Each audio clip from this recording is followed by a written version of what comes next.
Hello students, मैं आपकी मीनू दी। आज मैं आपको 12th क्लास की राजनीतिक विज्ञान की पाठ्य पुस्तक स्वतंत्र भारत में राजनीति का फर्स्ट चैप्टर राष्ट्र निर्माण की चुनौतियां करवाने जा रही हूँ, जिसमें आज का टॉपिक है विभाजन के परिणाम। आशा करती हूँ कि आप मेरा वीडियो अंत तक देखेंगे और इसे लाइक और सब्सक्राइब जरूर करेंगे। जैसा कि आप सभी जानते हैं कि भारत 100 वर्ष की गुलामी के बाद आज़ाद हुआ और आज़ाद होते ही भारत को विभाजन की मार झेलनी पड़ी।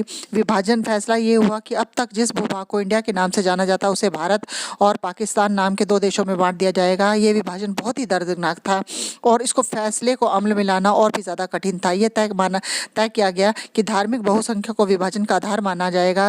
अर्थात इसके मायने ये थे कि जिस इलाके में मुसलमान बहुसंख्यक थे वे पाकिस्तान के भूभाग होंगे और शेष हिस्सा भारत कहलाएगा।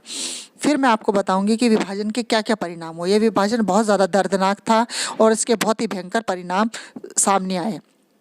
सन 1947 में बड़े पैमाने पर एक जगह की आबादी दूसरी जगह जाने को मजबूर हो गई थी इस विभाजन के कारण, और आबादी का स्थानांतरण आकस्मिक, अनियोजित और त्रासदी से भरा था। मानव इतिहास में अब तक ज्ञात सबसे बड़े स्थानांतरणों में से यह एक था। इसके बाद लोग अपना घर बार छोड़ने के लिए मजबूर हो गए थे। वह एक तरफ से दूसरी तरफ जा रहे थे। सभी लोग एक क्रम में लोगों के बड़ी से बड़ी विपत्ति का सामना करना पड़ा। दोनों ही तरफ के अल्पसंख्यक अपने घरों से भाग खड़े हुए और अक्सर अस्थायी तौर पर उन्हें शरणार्थी शिविरों में पनाह लेनी पड़ी। कल तक जो लोगों को अपना वतन कहा करते थे, वहाँ की पुलिस अथवा स्थानीय प्रशासन अब इन लोगों के साथ रुखाई का बर्ताव कर रही थी। लोगों को सीमा के दूसरी तरफ जाना पड़ रहा था और उन्हें हर हाल में ऐसा करना था। अक्सर लोगों ने पैदल चलकर ही ये दूरियां तय करी थी विभाजन की प्रक्रिया के दौरान। भारत और पाकिस्तान के लेखक, कवि और फिल्म निर्माताओं ने अपने उपन्यास, लघु कथा, कविता और फिल्मों में इस मारकाट और निष्ठुरता का जिक्र किया। विस्थापन और हिंसा में पैदा दुखों की अभिव्यक्ति कई। विभाजन की विपत्ता का जिक्र करते हुए रचनाकारों ने अक्सर वही जुमला इस्तेमाल किया जो इस विपत्ति को झेलने वाले बंटवारे का जिक्र किया करते थे। इन सबों के लिए बंटवारे का मतलब था दिल के दो टुकड़े हो जाना, क्योंकि पहले सभी लोग आपस में मिलजुल के रहते थे, चाहे वो हिंदू हो या मुसलमान हो।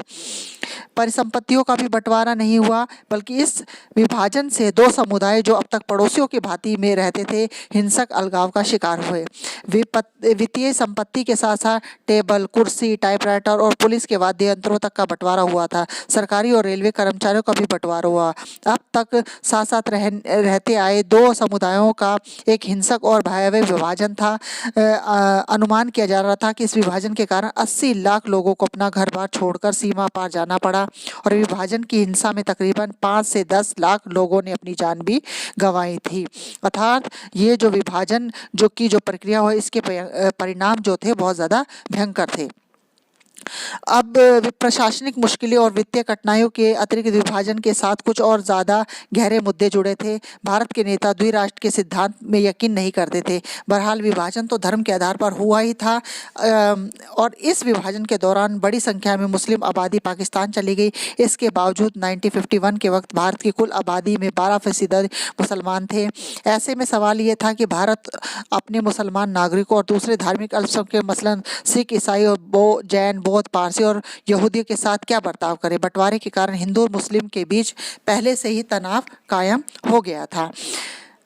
इन संघर्षों के साथ प्रतिस्पर्धी राजनीतिक हित जुड़े हुए थे। मुस्लिम लीग का गठन मुख्य रूप से औपनिवेशिक भारत में मुसलमानों के हितों की रक्षा के लिए हुआ था।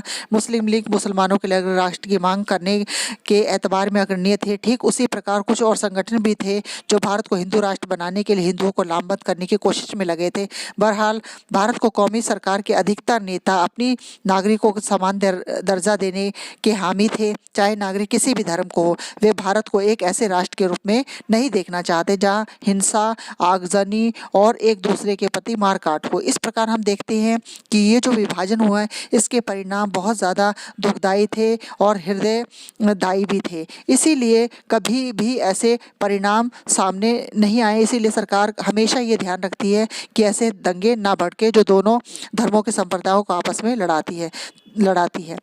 ये था मेरा आपका वीडियो। आप मेरा वीडियो ये अंत तक देखना और कमेंट बॉक्स में अपने विचार ज़रूर लिखना और मेरे वीडियो को लाइक और सब्सक्राइब करना बिल्कुल मत भूलना। धन्यवाद।